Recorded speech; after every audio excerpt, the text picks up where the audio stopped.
Hi, everyone. I'm Lynya Floyd, an award winning journalist and co host of the Scarlet Society podcast. If you remember that after 40 moment when the tides suddenly turned and staying fit and feeling sexy were a little more complicated than before, this episode is for you. On today's show, we have Lindsay Wenndt.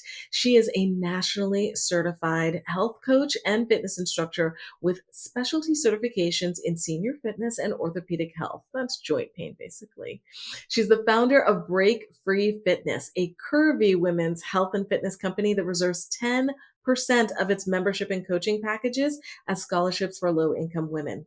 Lindsay has taught more than 10,000 classes to women on topics like reversing arthritis. Yeah, I said reversing, modifying exercise for all bodies, and staying healthy while aging.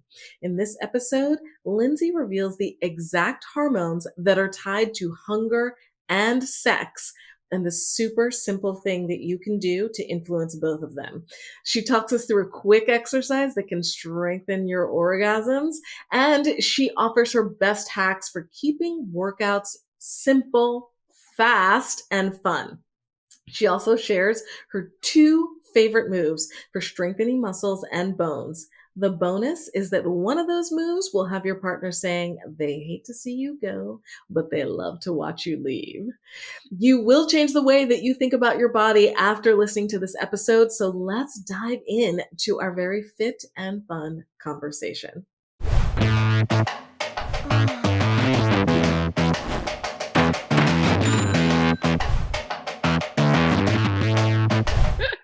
All right, Lindsay, thank you so much for joining us on the podcast today. I am thrilled to have a conversation that could change me from head to toe. Thank you so much for being here. Thank you so much for having me. I'm so pumped. I'm dancing over I here. love it. I want to jump right in and start dealing with some of these issues that our listeners are having. So let's talk right now about the biggest frustrations that women have fitness wise after 40. Everybody knows that your body starts to change, but let's call out explicitly what is happening here. Absolutely. So I'm going to dive into a deep, dark topic that Ooh. not many of us ever really talk about, and that's the dreaded M word, menopause. Dun Ah! dun dun. So I don't know about you, Linya, but growing up and even throughout adulthood, no one really talked to me about menopause. No one really told me what's happening, why, what's going on. And everyone just kind of talked about it in these hushed tones like Mm, it's some big, embarrassing secret, or worse, we just, ignore it altogether. So I actually want to talk just a little bit about what menopause is and what's happening because it relates very directly to like what's going on in your body. So menopause is actually just one single day, right?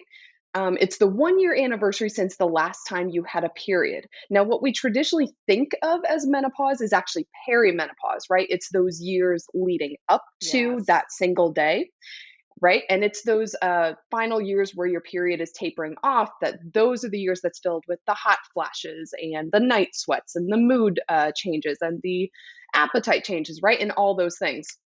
So, what's actually happening, let me back up just a little bit into what's happening in your menstrual cycle. Because again, this feeds into what's going on in your body later Right. on. So, your menstrual cycle is really just a fluctuation of two hormones, it's estrogen and it's progesterone. And there's a tiny bit of testosterone in there too, which tends to surprise women. Yes, you do have testosterone, you just have tiny amount compared to what men have. So when you're bleeding, that part of your menstrual cycle, your body's actually really low on all three of those hormones. And you can kind of think of it like a recharge or a reset where your body's really tired, your body's telling you to sort of like take some time off, take a break, Mm, and you can get ready for the next phase. Okay.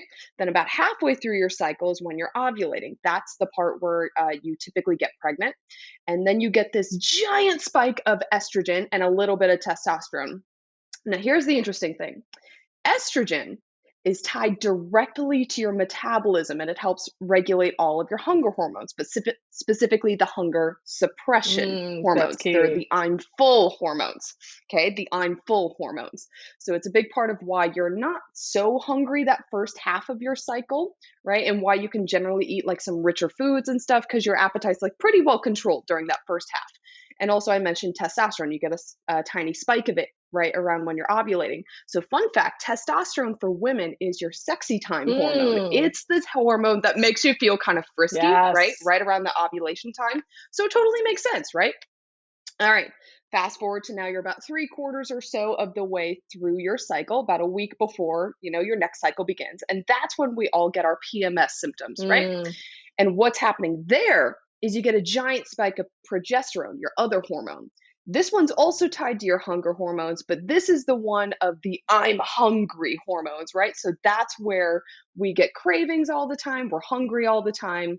And it's less of the I'm full hormones, more of the I'm hungry hormones. Okay, so that was a ton of information. That's what menopause is. That's what your cycle is in terms of the hormones. So, what does it all mean, Lindsay? And Great. why should I care? Said no one, but I'm No, going to answer it I anyway. know you are. But you're going to bring it home now that we've had this refresher. Tie it all Right. together.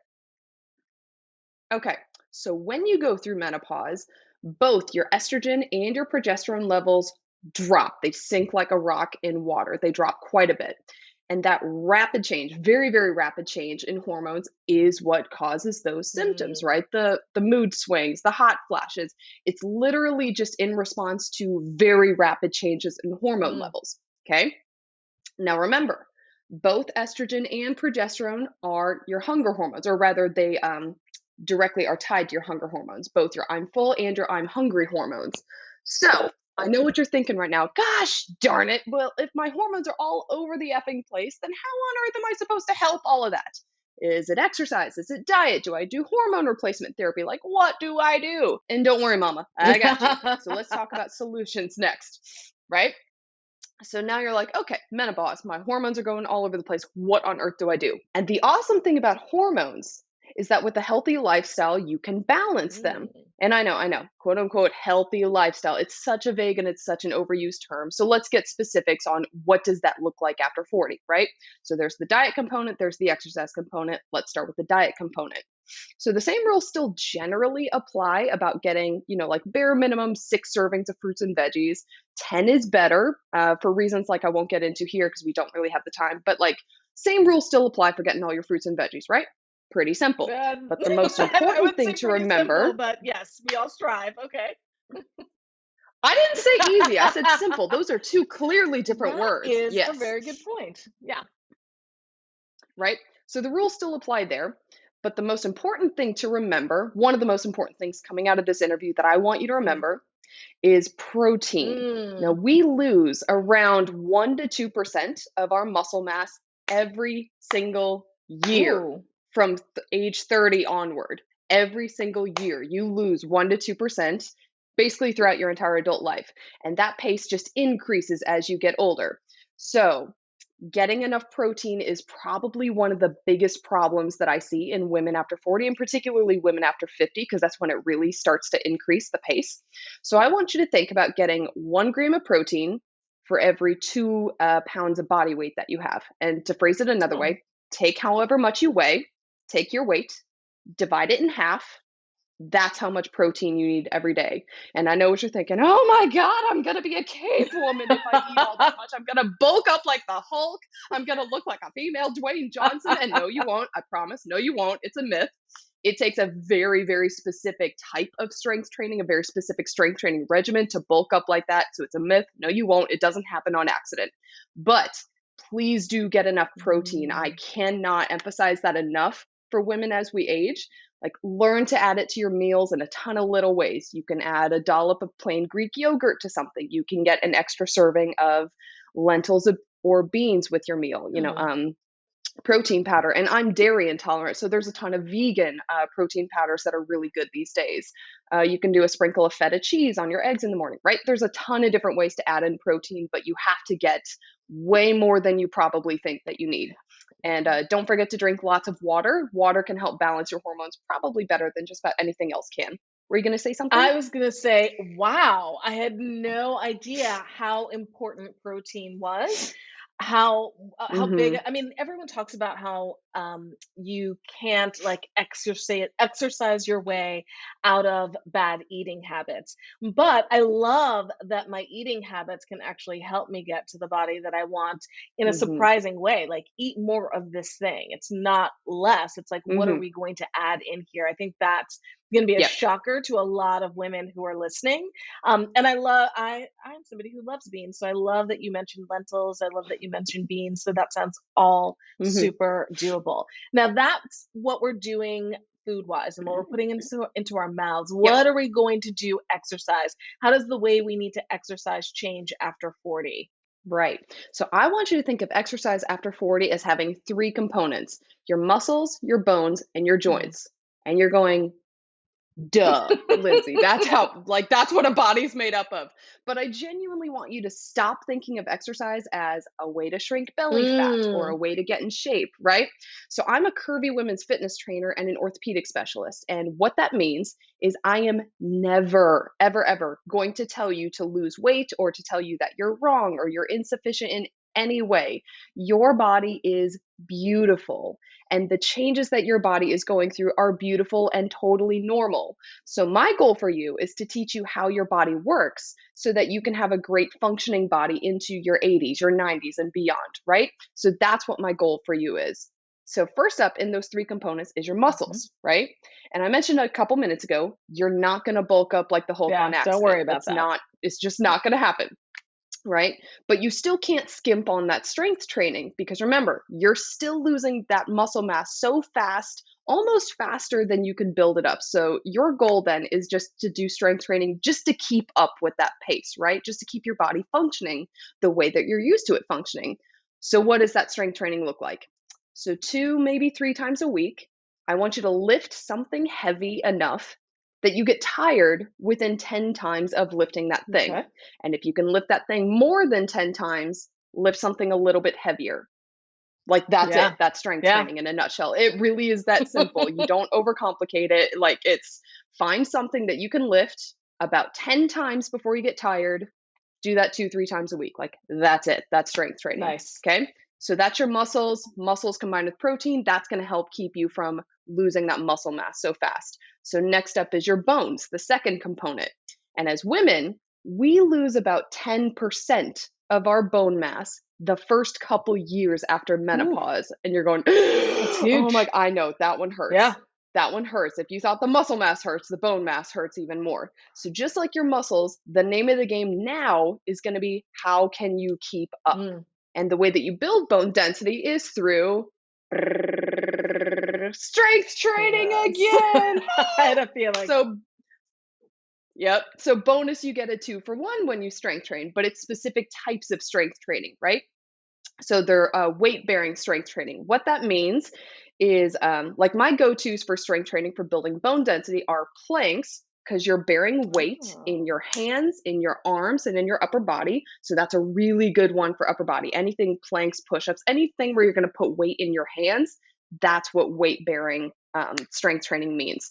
And my favorite for low body bone density is squats because you get your feet, you get your legs, you get your Mm. hips, you get everything in your lower body, Beautiful. right? So between those two, you hit just about everything in the body in terms of strength training and bone density between planks and squats. So I love it because I'm lazy and I'm efficient. So I'm like, what two things can I do? Right? I love it. Right. Right. So the third component that I mentioned, muscles, bones, and now we're going to talk about joints just a little bit. So joints, we think osteoarthritis, right? Osteoarthritis is the type that's wear and tear on your joints. Hmm. It's quote unquote the type you get as you age, which is kind of BS. You don't get it because of age related, you get it because of movement pattern, but Mm. that's a whole other story. But here's the interesting thing about arthritis: it's reversible. Mm. You can regrow cartilage. You can strengthen and regrow tendons and ligaments. You can retrain your joints to function well again and move the way that they could when you were younger. We just don't learn how to do that in regular exercise classes. And that's a huge part of what I teach as an Mm. orthopedic specialist. That's what I teach to my people, both in person classes in Atlanta and online. So, Beautiful. yay. Beautiful. All right. Now we've talked about food, we've talked about fitness, and we've Hmm. talked a little bit about how our hormones can influence our sex drive, but we haven't talked at all about how what fitness has to do with gaining confidence, like in and outside of the bedroom. And I know that there's some tie-ins there that we need to really get to when it comes to exercise and what happens between the sheets.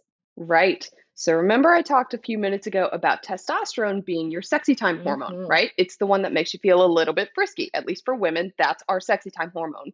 Which, fun story, estrogen is men's sexy time hormone. So they're flipped. It's Ah! fascinating. I love it. So fun fact about testosterone, you get more of it through strength training again. So more reasons to strength train. So, fun fact, when you build up your muscles, you get more testosterone. More testosterone equals more sexy times. It all ties together. We're so excited. I love So, it. speaking of strength training, so I teach a ton of Pilates classes throughout the week. It's one of my favorite classes to teach. And one of the big things that we teach in Pilates is how to strengthen your pelvic floor muscles. And it doesn't sound all that sexy. I wish that they could have named the muscle group something different, but believe it or not, your pelvic floor muscles are your sexy time muscles. Mm. So you can get a bigger, stronger, more explosive orgasm just by learning how to strengthen your pelvic floor. Super duper cool. It's one of those things that's like we don't talk about. I talk about that in my Pilates classes, and the ladies who come, they just get a kick out of it every time. That is like, all right, we're training for sexy time right now. Love that. I cannot let you get Hmm. away without sharing what are one or two like must do moves when it comes to Pilates or another type of exercise that help you with your pelvic floor muscles. I mean, I'll walk you through one in a second, but just as a general Yeah. category, if you search online any kind of like Kegel muscles, pelvic floor Mhm. muscles, there's tons of them out there. Mhm. But I will just really quick walk you through a pelvic floor exercise called a pelvic floor elevator. Love it. So I want you to imagine. Let me backtrack a little bit. Your pelvic floor muscles are also the same ones as your bathroom muscles. So they're the same ones that if you're urinating and you have to stop midstream, it's those muscles. Okay. So just engage those muscles really quick, just so that you know where they are. You know how to turn them on and off. All right. And then you're going to imagine your pelvic floor muscles as an elevator. And we're going to go up a total of 3 stories. You're going to go to the first floor, the second floor, the third floor. So I want you to engage your pelvic floor muscles, maybe like 20, 30%, as though you're going up to the first floor of a building. Okay.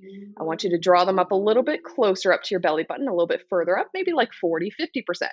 Then I want you to draw all the way up to your belly button, really engage, pulling all the way up. Woo. And then we're going to go back down to the second floor, release a little bit, release back down to the first floor, and then all the way to the ground floor. Like that's it. You just imagine them as an elevator drawing up to your belly button and then drawing back down. So I just a tiny little I feel exercise. like we've bonded with like thousands of women all doing this exercise together at the same time.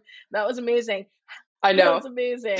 All right. I can't wait to try that again. Of course, I was doing it right while you were talking, but I can't wait to try it again. Give us some more secrets of moves that you like to do. Are there three stretches that you do every day that you think that we all should be following your lead on? Definitely. So I stretch a lot in my neck and shoulders because, like a lot of Mm. people, I do have, like I work at my computer in the Mm-hmm. afternoons. I teach fitness classes in the mornings and in the evenings when people are at the gym, but in the afternoons, I'm doing a lot of computer work.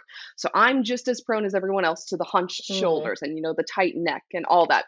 So I've got 3 quick stretches for you. One is for the sides of your neck, which I like to call your stress muscles, right? So just dropping your right ear down to your right shoulder, Mm. right? And in this one, the taller you can sit, the more relaxed your shoulders are, the better it works. If you want to add a little bit more to it, I want you to alternate looking down at your right shoulder and then looking diagonally up towards the ceiling. So you're just adding a little bit of Ooh. movement, alternating looking down at your shoulder and then diagonally up towards the ceiling. So they're the same muscle group. It's your scalene muscles and your levator scapula muscles. And they're some of the ones that hold like all the tension, right? When your shoulders Absolutely. rise up and they hunch, it's those muscles. So that's one. Another one for your neck is I don't really have a name for it, but give yourself a tiny bit of a double chin Mm. and then look down towards your chest. Mm. Now, the reason why I say the double chin thing is very specific. It's because most of us have this forward head Mm. position, which is now medically being relabeled as texting head Mm. or sometimes TV head, right? It's this like almost like a turtleneck type position. So combine that with most people just drop their head straight forward, and it's very easy to strain the back of your neck. So instead of just dropping your whole head forward, I want you to instead give yourself a tiny double chin, right? You don't have to go like overkill, just a little bit, just enough to recenter your head over your shoulders, and then drop your chin towards your chest. So it's a little bit for the back of your neck, same muscle group that kind of holds on to a lot of stress, a lot of Definitely felt tension. that. And then Right. And then the third one that I do, this is my all-time favorite stretch. So you bring your arms out to a T, right, to either side of you, and just pulling back. Mm. So it's not your spine. I'm not arching back. It's just your arms pulling back. If you want, you can flip your palms up towards the ceiling, and you're going to feel your biceps, front of your shoulders, and your chest stretch out. Now, this is my favorite stretch for 3 reasons. Number one, most of us sit hunched all day, so this is a really good one to open you back up all across the front of your body. Number two, it's a really good one to thwack your neighbor and make it look like an accident. And then number three, it's called the why stretch because we look up and we say, why? Why me? Why? So you get a little bit of stress relief too. So like maybe it's a good Thursday afternoon stretch if your boss or your kids or whoever's bugging you and you're like, I just need a minute. Mommy, what are you doing? I'm stretching. But in your head, leave me alone. So I I love genuinely do all three of those every day. it. That is brilliant. Oh my gosh, I can't wait to start working this into my routine as well. All right, now what about working out when you don't feel like it? This is your business, this is your life. However, there have Mhm. to be times where you yourself don't feel like putting on the gym clothes and lugging yourself Oh, down to the definitely. gym or putting on the TV and doing something in the living room. Do you have a great secret for everybody in order to motivate ourselves to get it done, even if it comes down to feeling fitter so we can feel sexier so we can have a great time in the bedroom? So it's not so much a secret. It's boring, but it I'll take works it. every time. And that's just make it a habit. Like it's boring, Mm. but it works. And part of what I teach people is how to break it down into the most easiest, most manageable way possible. Whether that's 5 minutes a day, whether that's 2 minute movement breaks, throughout your workday, Oh. like whatever is the smallest barrier to entry, just like make it enough of a habit Mhm. that that make the excuse almost minimal, right? Um, so that can be like setting reminders on your phone every 30 Mm. minutes to just get up and move for 2 minutes. Like that's all you have to do. And like once you start thinking of it in that context of like it's just 2 minutes, then it becomes a lot harder to say, well, I don't feel like it, because it's like, well, it's just 2 minutes. If you break it down to just like those tiny little blocks, then it's a whole lot easier to get through it. And we know by the research that exercise is cumulative. Like it doesn't have to be a 30-minute block. It can be 10 blocks of 3 minutes. It can be 30 blocks of 1 minute. Like you really can break it up and you get a lot of the same I benefits. think most people don't know that fact that you just shared about exercise being cumulative. I think most people think they have to go to the gym and stay there for a whole hour that day instead of Ooh. thinking, oh, I could do something 10 minutes here, 5 minutes there, 15 minutes there, and still get that incredible benefit of having worked out. If it makes y'all feel any better, I don't work out for an hour straight. I'm lazy. I don't feel like it. I don't want to. Like, no, really, I do like 10-minute workouts. I do 15 to 20-minute workouts. I don't have the energy to make it through an hour, and I do this for a living. Like, no, make it into teeny tiny little blocks. Make it so easy that it's almost harder to say no. It's Mm, almost harder to make the excuse than it is to just do it mm. because I don't know. You're almost using like human psychology against you. It's like, well, oh, but it's just 2 minutes. All right. And like you're using your own laziness against you, kind of. I love that. I love getting this validation and this permission from an expert. So thank you Hmm. so much for that, Lindsay. Oh, yeah. Now, I would love to hear more about how you ended up creating this business and what it took for you to get comfortable as a curvy woman in what is kind of traditionally a skinny industry. Tell us more about that. Hmm. Yeah, sure. So, just for a little bit of background information, I am a size 14. I have always been a size 14, even when I was like a teenager and, like you could see six pack abs and all that. I was still a size 14. Like, I have never been a traditionally tiny person. So, I was an athlete growing up. I was a volleyball player. I used to play on those travel teams. I played in both high school and in college for a little bit.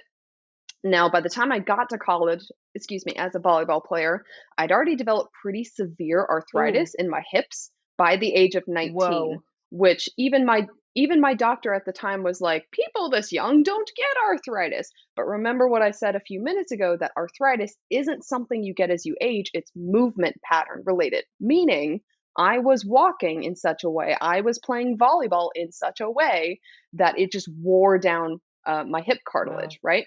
But remember that arthritis is reversible.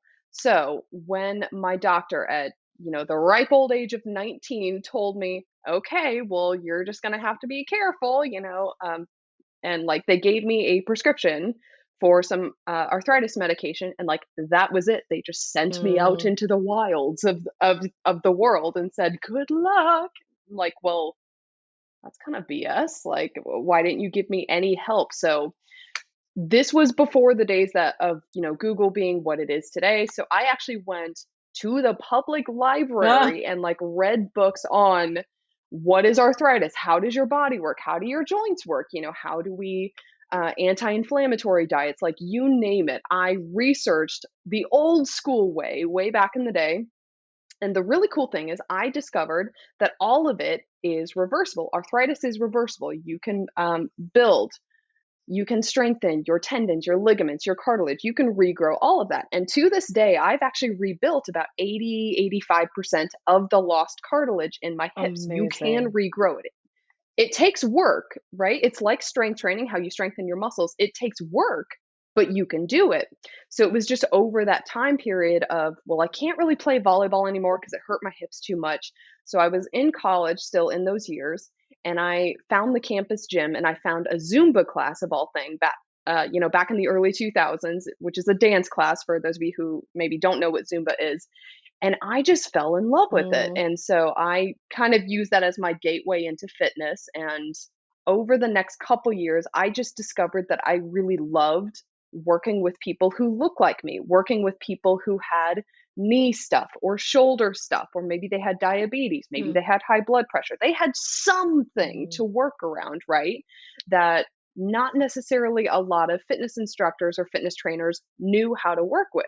Because most people don't realize this. In the fitness industry, we are actually taught as fitness professionals to assume that everyone is naturally healthy, that they are naturally in good shape. Whoa. Like we are taught that the quote unquote modification for a push up is to do it on your knees. But I'm like, but that's the second hardest variation of a push-up. Like, but what about people who can't get on their Mm, knees? What about people who can't put weight in their mm-hmm, wrists? What about people who just don't have enough strength to do a mm, push-up on their knees?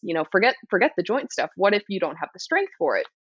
So again, fast forward to now, I'm about 5 years or so into my career, and I just like start consuming all of this information of like, well, how do I work with these medical conditions? How do I work with people with larger bodies? And I just became fascinated with the human body, how it yeah. works. And I don't know, I fell in love with working with, I call it the beginner half of the spectrum, but it's really anyone who's like deals with real life stuff, which, let's be honest, is 90+% of us, right? Exactly. Like we've all got something that we're dealing with. Exactly. So I made a career out of it. I discovered I love it.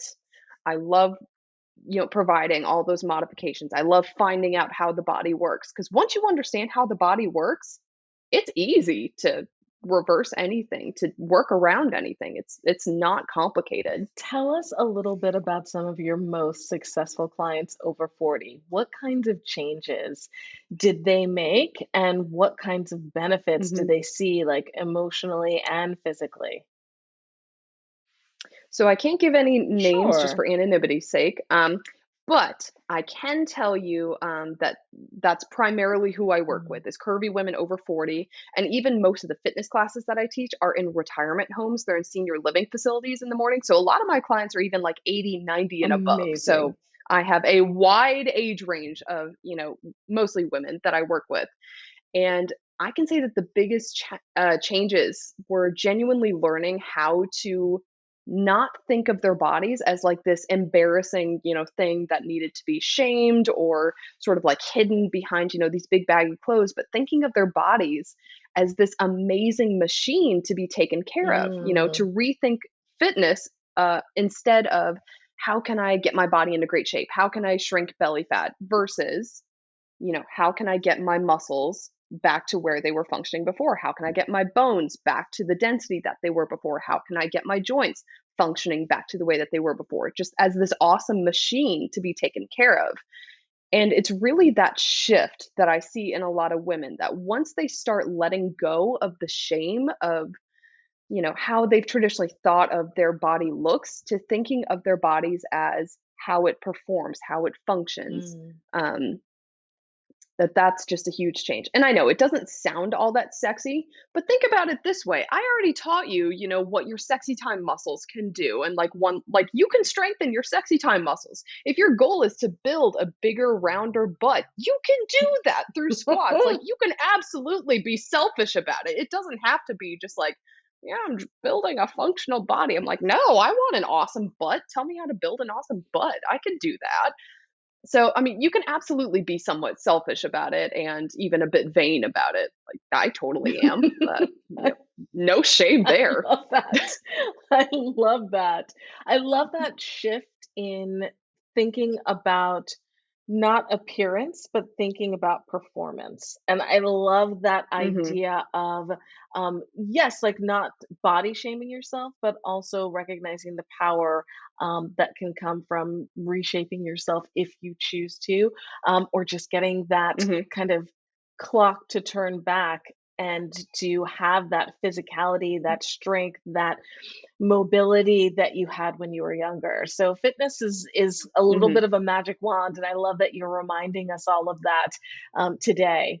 Yep. I do want to make the process of getting fit a little bit easier for people. And so I love that you shared that you can break this down. You don't have to do it all at once. You have to make it a habit. Are there any other hacks? Are there any other tips that you can share with our listeners so that they can help make their fitness dreams come true and not get derailed?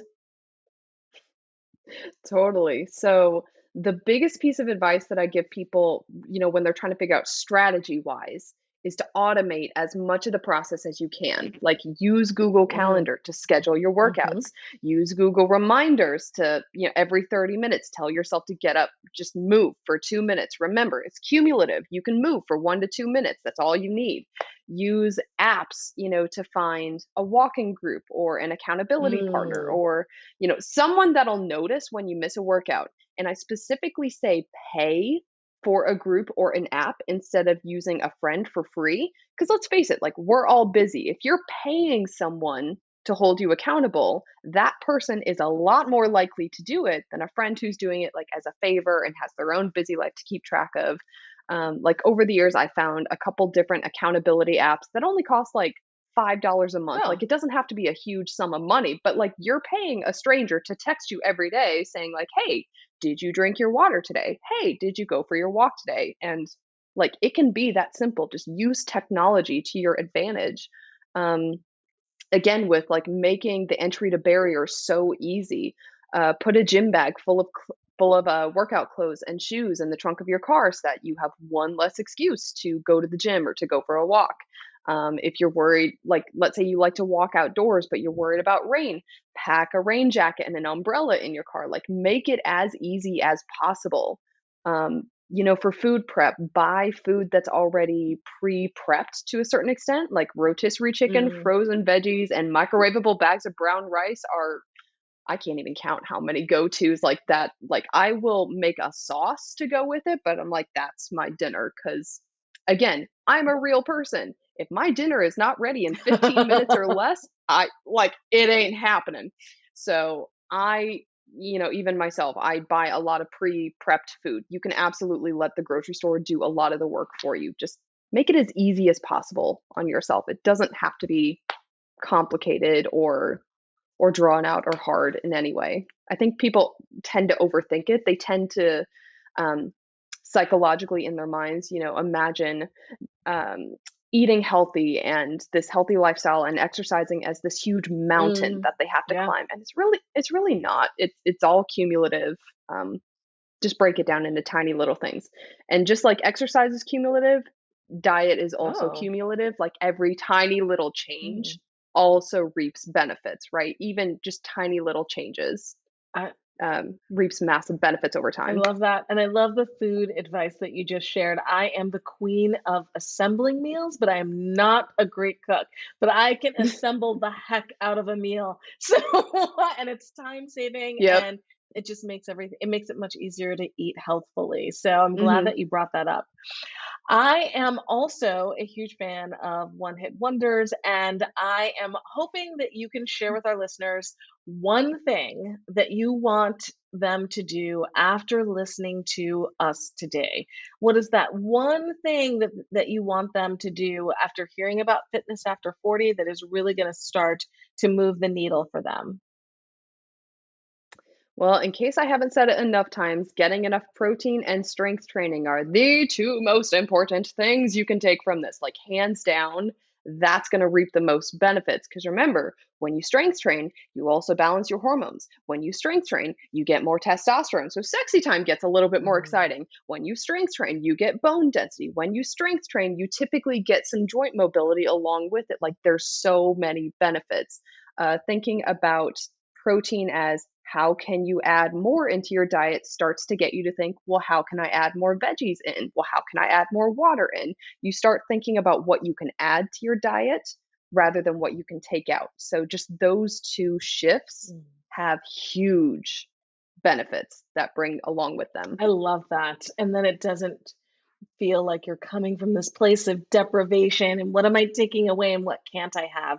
It's all about the things that you can Hmm. have and the things that you get to do. Hmm. So, so Hmm. brilliant. All right, Lindsay, this has been an incredible conversation. I already know the things that I am going to be doing next to change my fitness, to change my diet, to keep myself accountable because I love that accountability app tip that you just shared. I know that our listeners are going to want to keep the conversation going with you. So, can you share with them, one, where you are most active on social media? And two, I know you have a little gift for everybody. So, please share that with them as well. Definitely. So, funny story, I'm not on social media and I haven't actually been since 2011, which is crazy. I know. So, I actually think I'm one of those people who think social media is like ruining our mental health. I got off social media way before it was quote unquote cool to do so, but I'm genuinely like so much happier not being on social media. But you can find me on my website, which is lindsaywenndt.com, like you went somewhere. You can also sign up once you're on my website. You can sign up for a free 20-minute training, which is called Get the 5 Tools to Relieve Pain Better, Faster, and Longer Than Ibuprofen. And in that training, I do a deep dive into the 5 things you need to know to reverse joint pain as you age. So, like in this conversation, I talked more about the muscles and the bones. I didn't dive so much into the joints, but in that free training is where I dive much deeper into the joint side of things. Sounds amazing. We will make sure that we're going to include all of those details in the show notes. Lindsay, thank you so much for being here with us today. We so greatly appreciate it. And I can't wait to talk to you again soon. Thank you, Lynya. It was a blast. Look at me and my fun I dad know. dancing. I'm such a dork. It was a I'm such a horrible dancer, which makes people hilarious. Like people laugh at me when they're like, "Don't you teach dance classes?" Yes, I do, and I'm a horrible dancer, and I teach it because I love but it. you love it and it shows and you are fun to be with. So thank you so much for that. Well, thank you so much, Lynya. Thank you so much for listening to today's show. Your support means so much to us, and I hope you got some great value from today's episode. If you're looking for resources from today's show, or you'd like to join other women just like you, looking to explore their sexual health and wellness, visit us over at scarletsociety.com.